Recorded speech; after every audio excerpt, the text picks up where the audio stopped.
Bonjour et bienvenue sur cette capsule vidéo qui te permettra de revoir les valeurs mais aussi les emplois du conditionnel présent. Commençons par les valeurs. D'abord, il y a l'action future dans le passé.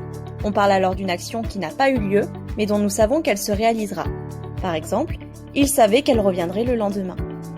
Une autre valeur possible est celle de l'hypothèse, réalisable ou non. Si c'était à refaire, je le referais. La troisième valeur concerne un désir, un souhait, qu'on pense réalisable, comme ici, j'aimerais le revoir.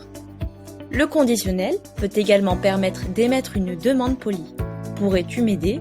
Ou bien, pourrais-tu me donner l'heure? Les deux dernières valeurs sont les suivantes. Le conseil, il faudrait que tu lises ce roman.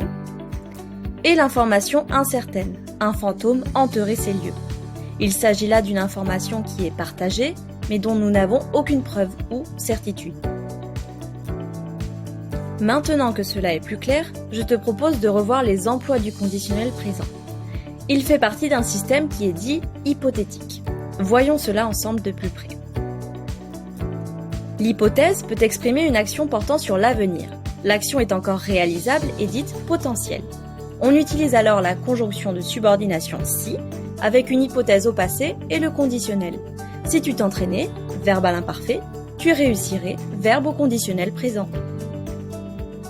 L'hypothèse peut aussi porter sur le présent, mais avec une action qui n'est pas réalisable, donc irréelle. Si j'étais riche, imparfait, je ferais le tour du monde, présent du conditionnel. Cependant, je ne suis pas riche, donc je ne peux pas faire le tour du monde. On retrouve alors la conjonction de subordination si en début de phrase. Ça y est, tu es maintenant prêt à utiliser les valeurs ainsi que les emplois du conditionnel présent dans tes futurs exercices.